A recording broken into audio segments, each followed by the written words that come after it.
안녕하세요. 한국환경공단 불경본부에서 근무 중인 김정관 과장입니다.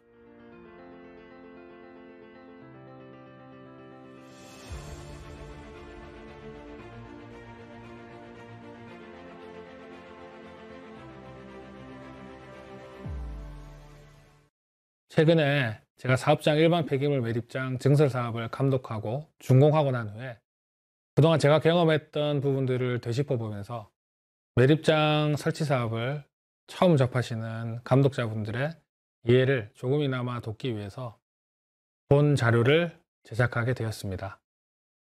매립 폐기물은 그러면 어떻게 분류되고 있는지, 또 얼마나 발생되며 어떠한 처리 방법을 거쳐서 처리되고 있는지, 그 중에서도 매립 폐기물 처리장은 또 어떤 공정을 거쳐서 조성되는지에 대해서 한번 알아보고, 중점적으로 고려하는 사항은 무엇인지에 대해서 알아보도록 하겠습니다. 그리고 마지막으로 폐기물 매립장에서 발생되는 침출수를 처리하기 위한 처리장의 공정계에 대해서 간략히 알아보는 시간을 가져보도록 하겠습니다. 폐기물은 폐기물관리법상 크게 가정이나 식당 등 일상생활에서 발생되는 생활 폐기물과 가게, 회사 공장과 같은 사업장에서 발생되는 사업장 폐기물로 분류됩니다. 그리고 사업장 폐기물은 또 크게 세 가지로 분류되는데요. 공장과 같은 민간 사업장 및 공공하수 및 분뇨 처리시설과 같은 공공사업장에서 사업장을 설치 운영하면서 발생되는 사업장 일반 폐기물, 그리고 건설공사 중에 발생되는 폐콘크리트, 폐아스콘과 같은 건설 폐기물, 그리고 직접 노출되었을 경우에 특히 주변 환경을 오염시킬 수 있는 폐유, 폐산, 성분 폐기물, 그리고 의료 과정에서 발생되는 약품, 의료 소모기 등의 지정 폐기물로 나뉩니다. 그 하위 분류는 또 세부적으로 분류할 수 있겠으나 이번 시간에는 세부적으로 다루지는 않겠습니다. 그러면 국내에서 발생되는 폐기물은 얼마나 발생되고 있는지 한번 알아보도록 하겠습니다. 국내에 발생되는 폐기물은 건설 폐기물과 생활 폐기물이 대부분을 차지하고 있습니다. 인구 감소에도 불구하고 점진적으로 증가하는 추세에 있는데요. 2020년 발생량은 2015년 대비 약 28% 정도 증가할 정도로 예년 대비 꾸준하게 발생량이 늘고 있습니다. 발생된 폐기물은 재활용, 매립, 소각 등의 방법으로 처리되고 있으며, 최근에 탄소 중립 및 자원 재활용에 관한 꾸준한 관심과 정책 때문에 재활용으로 처리하는 비율이 약 85% 이상을 차지하고 있을 정도로 꾸준하게 증가하고 있고 많은 비중을 차지하고 있습니다. 자원 재활용이 많은 부분을 차지하고 있다 보니 상대적으로 매립 및 소각 처리 비율은 감소 추세에 있습니다. 그 중에서도 재활용 및 소각이 불가능한 분진, 유기성 오리 등과 같은 비가연성 매립 폐기물은 매립장의 매립 용량이 포화되면서 여러 지자체에서 쓰레기 대란에 대한 우려가 가중되고 있습니다. 많은 언론에서도 보도된 바와 같이 매립 용량 및 시설이 부족한 지자체들은 증설 또는 신규 사업에 대한 필요성으로 인해 사업을 추진하고 있지만, 동시에 사업 추진 시 발생될 수 있는 악취, 침출수로 인한 수질오염, 주민재산권 및 생존권 피해 등에 대한 우려 역시 상당한 것이 현실입니다. 하지만 마땅한 대안이 없기 때문에 사전 환경성 영향 검토 등의 절차를 통해서 환경 피해를 최소화하고, 공청회, 주민 설매 등을 통해서 직접적인 이해 당사자인 주민의 민원을 최소화하기 위해서 일련의 이해 및 소통을 거쳐가면서 사업을 추진해 나가고 있습니다. 그러면 폐기물 매립장은 어떤 과정을 통해서 설치되는지 그 흐름을 알아보고, 사업 추진 시에 중점적으로 고려해야 할 요소들은 무엇인지에 대해서 알아보도록 하겠습니다. 우선 매립장의 기본 형태를 만들기 위해서 지반 조성을 하게 되는데요. 국내 매립장은 산이 많은 지형적 특성상 산과 산 사이의 계곡을 깎아서 구불구불하게 이어 만든 곡간형 매립장이 대부분입니다. 이런 식으로 산과 산 사이를 이어서 만든 이런 식의 지형이 곡간형 매립장이라고 합니다.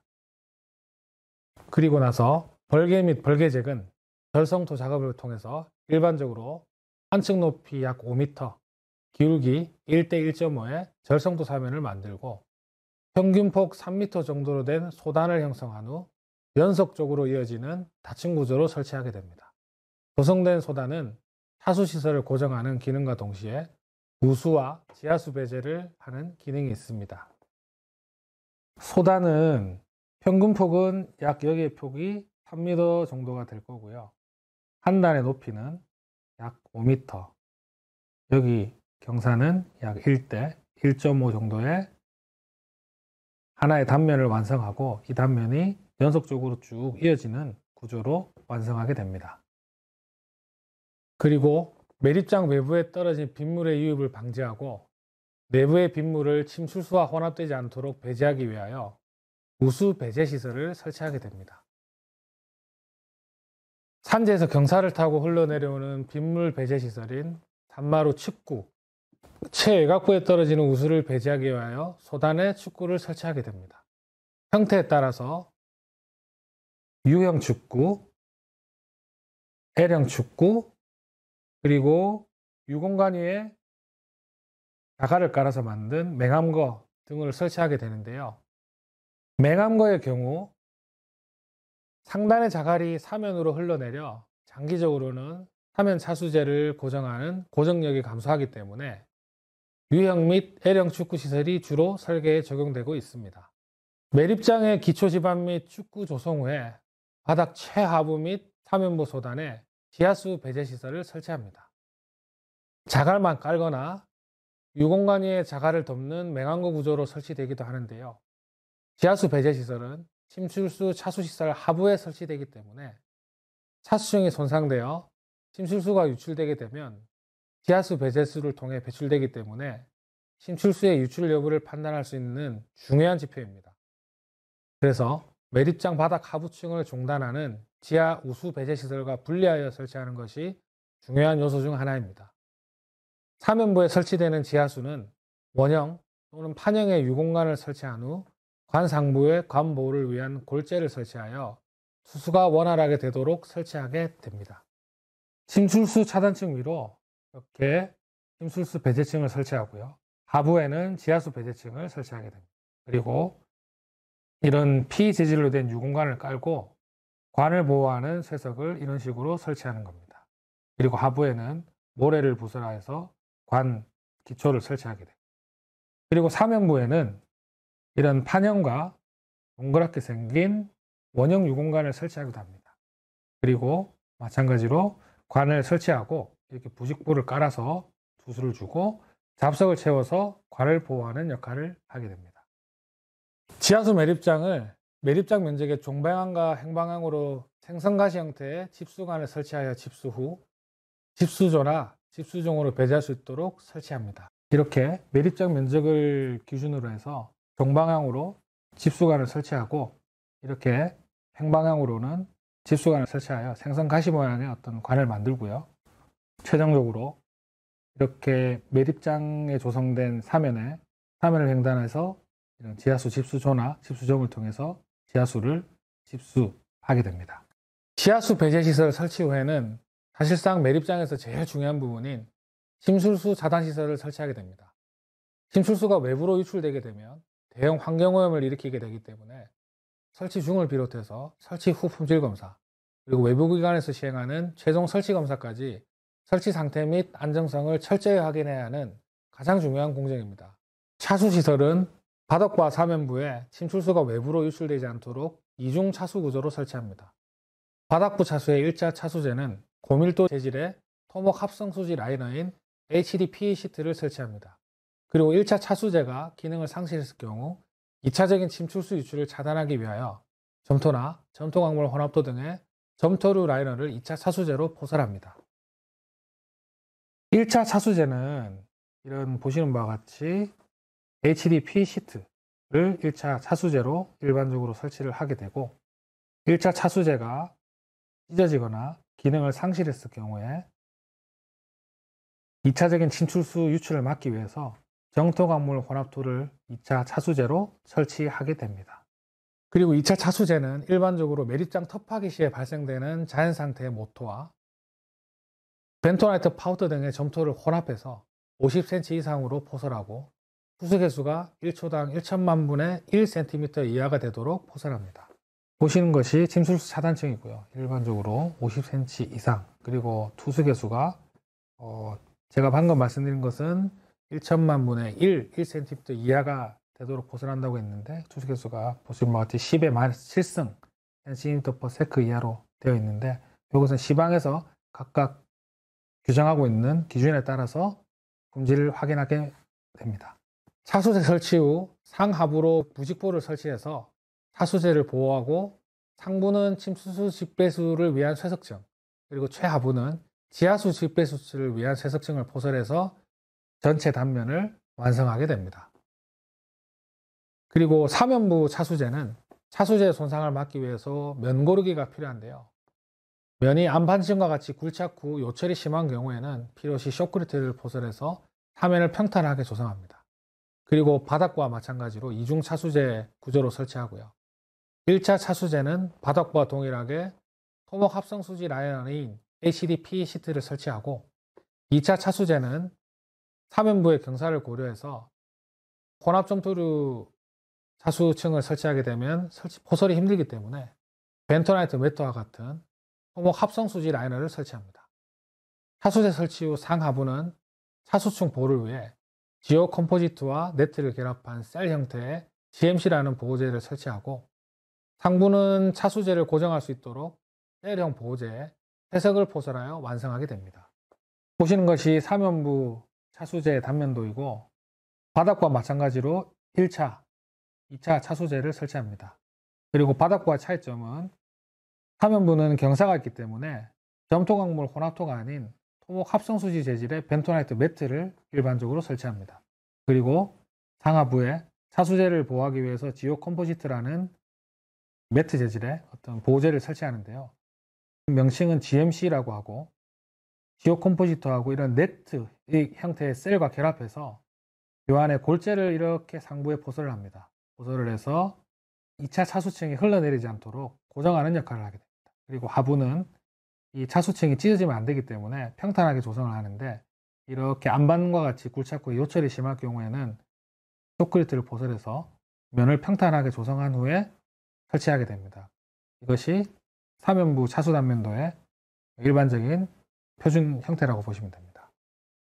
과거에는 폐타이어를 이용하여 보호제를 많이 포설했지만, 최근 폐타이어의 재활용률이 높아져서 최근 설계에는 제외되고 있다고 이해하시면 됩니다. 그리고 필요에 따라서 1차와 2차 차수제 사이에 침출수 누출 감지 시스템을 설치하기도 하는데요. 2차 차수제가 절연체인 성질을 이용해서 차수제가 손상되었을 경우 2차 차수제의 상하부에 전류가 흐를 때와 흐르지 않을 때의 전이차를 이용해서 차수시설의 손상 부위를 탐지할 수 있습니다. 지금 보시는 것이 침출수 누출 감지 시스템이 적용된 단면인데요. 절연체인 이 절연체인 차수시설인 HDP 시트가 찢어지거나 손상이 되게 되면 상부와 하부의 전이차를 감지해서 이 부위가 누출이 되었구나 하고 감지할 수 있는 침출수 시스템을 침출수 누출 감지 시스템이라고 부릅니다. 차수제는 연결 부위가 누수되지 않도록 완전한 수밀성을 확보하는 것이 가장 중요합니다. 바닥부의 점토류 차수제와 사면부의 점토 라이너 차수제가 연결될 수 있도록 바닥부와 사면에 접하는 곳에서 일정 폭으로 굴착해서 점토 라이너 차수제를 굴착된 바닥부의 점토류 라이너 위까지 포설한 후에 굴착 구간을 함께 되메우고 다짐을 실시해야 합니다. 점토류 라이너 차수제를 사면에서 바닥 차수층이 있는 곳까지 포설해 줍니다. 그리고 마찬가지로 반대편도 이렇게 포설해 주고요. 그리고 바닥에 있는 점토류 차수층을 차수층과 연결될 수 있도록 일정 부분까지 굴착한 후에 충분히 연결될 수 있도록 연장해 주고 대메우기 한 후 시공을 마무리해서 수밀성을 확보해 주는 것이 중요한 포인트입니다. HDP 시트인 차수막 역시 수밀성 확보를 위해 접합면을 열 용융 접합과 용접봉 접합을 이용하여 연결합니다. 차수막을 포설한 뒤 뜨거운 공기나 웨지 용접기를 사용하여 약 2mm 정도의 차수막에 겹친 부위를 용접기에 끼워준 후 열로 녹여 롤러로 압착한 다음에 차수막을 접합합니다. 접합 부분은 겹친 길이 방향을 따라서 평행하게 두 곳을 만들고 시공 후에 용접부 공기압 시험을 할 수 있도록 평행하게 만들어진 중간 부위에는 소정의 폭을 가진 시험 통로가 형성되도록 성형하여 줍니다. 시트를 겹친 다음에 웨지 용접기를 이용해서 끼워줍니다.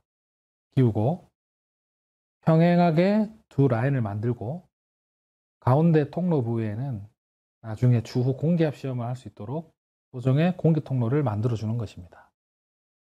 작업 공간이 협소하거나 보수가 필요한 구간은 용접봉 접합을 해야 하며 접합면에 구리선을 미리 삽입하고 차수막과 동일한 원료를 사용한 용접 재료를 용접건에 삽입 후 차수막 상하부를 약 45도로 절삭하여 용접 재료를 용접건으로 압출하여 접합면을 용접합니다. 용접 시에는 접합면이 과잉 그라인딩 되지 않도록 주의하고 기상 조건을 잘 확인하여 용접이 장시간 중단되어 용접 단면에 재료 경화가 오지 않도록 주의해야 합니다. 용접봉 접합을 하는 경우는 HDP 시트가 연속적으로 연결이 되지 않고 일부 보수가 필요한 구간, 이런 구간에 시행을 하도록 합니다. 그리고 보시는 바와 같이 구리선을 삽입해서 나중에 스파크 용접으로 품질 시험을 확인할 수 있도록 보수하는 과정입니다. 차수막 재료는 반입 용량별로 일정 횟수에 따라 전담 및 박리 시험을 실시합니다. 그리고 점토 혼합증은 호살한 두께가 일정하게 시공되었는지 현장 검측을 실시하고 경화된 단면 역시도 샘플을 채취해서 투숙에서 하기를 위한 시험을 외부 공인기관에 의뢰하여 품질을 확인합니다. 열 용융 접합한 차수막 구간은 접합면에 아까 말씀드린 조성된 공기 통로를 이용하여 한쪽 접합면을 폐압하고 반대편 면으로 공기압을 주입합니다. 공기압을 주입해서 주입 공기압이 1분 동안 20% 이하로 떨어지지 않는지 확인하여 공기압이 세지 않으면 완전히 접합이 된 것으로 확인하여 품질을 확인합니다. 그리고 용접봉 접합 구간은 시공시 주입한 구리선에 전기 스파크 검사기를 작동하여 결함이 발생되면 스파크가 발생되는 것을 육안으로 확인해서 결함을 확인합니다. 그리고 침출수 차단성이 완료되면 매립장의 최상부면에 침출수를 집수하고 배수할 수 있는 관로를 설치합니다. 매립장의 종방향으로 침출수를 집수하여 배수할 수 있는 간선 유공관을 설치하고 매립장 부지의 횡방향으로 일정 간격의 시선 유공관을 설치하여 종방향의 관로로 포집하여 집수될 수 있도록 하고 가장 낮은 지점에 집수정을 설치해서 방류하도록 합니다. 관로의 상부에는 골재를 포설하고 설치된 관로의 성형이 유지될 수 있도록 지오네트 등의 보호공을 설치합니다. 설치되는 간선의 개수에 따라 원라인, 더블라인 형태로 구분하게 됩니다. 발생된 침출수는 폐기물 관리법에 따라 일정 규모 이상의 유량 조종대를 설치하여서 충분히 조류하여 안정적으로 관리할 수 있도록 관리하고 배출되는 침출수는 일반적으로 하수처리장으로 연계 처리하게 됩니다. 하수처리장의 유입 수질 기준에 따라서 침출수 처리시설을 거쳐 필요시에 침출수를 처리하여 방류를 하기도 합니다. 다음으로 폐기물이 매립되어 분해되는 과정에서 발생하는 매립가스를 포집하여 악취 등의 대기오염을 방지하기 위하여 포집 반경 15에서 약 20m 주변으로 매립장 내부에 가스 포집정을 설치합니다. 포집장은 유공간 주변으로 회석을 두르고 돌망태를 두르거나 흉관 등을 설치하여 시공하게 됩니다. 가스 포집정은 가스 포집 외에도 침출수를 배제하는 기능도 동시에 하게 됩니다. 그래서 적절한 설치 간격과 각 포집정을 연결하는 맹암거 또는 자갈 트렌치를 설치하면 침출수를 신속하게 배제할 수도 있고 동시에 효율적인 매립가스 포집을 기대할 수 있습니다. 그리고 매립장 주변에 외부인의 출입을 방지하는 울타리, 그리고 지하수 검사정, 그리고 세륜기, 계량대, 진입도로 포장 등의 부대시설을 설치합니다. 또한 지하수 검사정 같은 경우에는 침출수 누출 시 확인 지표가 되는 중요한 검사시설이기 때문에 상류의 1개소, 하류의 2개소를 설치합니다. 자, 부지 선정부터 부대 시설까지 설치 과정에 대해서 설명을 드렸는데요. 지금 보시는 화면이 최종적으로 완료된 매립 처리장의 모습입니다. 여러 공정을 거쳐서 매립장이 완성되면 매립 용량에 따른 사용 연한에 따라서 매립장을 증설합니다. 증설 시에도 앞서 말씀드린 공정을 똑같이 반복하면서 폐기물 매립 규모에 맞도록 시설을 확장해 나가게 됩니다. 그리고 매립장에서 발생되는 침출수는 일반적으로 하수 처리장으로 연기 처리하게 됩니다. 연계 처리 시설의 유입 수질 기준에 미달할 경우 심칠수 처리 시설을 거쳐서 연계 처리하게 되고, 일반적으로 암모니아 탈기, 그리고 생물학적 처리, 응집 침전 등의 공정을 거쳐서 연계 처리하는 시설의 유입 수질에 맞춰서 방류하고 연계 처리하게 됩니다. 침출수 처리 시설 같은 경우에는 다양한 공법과 필요에 따라서 일부 공정들이 변경, 반영될 수 있기 때문에 일반적인 공정에 대해서만 설명을 드리겠습니다. 여기까지 폐기물 매립장의 일반적인 설치 공정, 그리고 집중적으로 우리가 관리해야 될 점에 대해서 알아보았는데요. 본 자료가 모쪼록 설치 사업을 처음 접하는 감독자분들에게 조금이나마 도움이 되는 시간이었으면 합니다. 감사합니다.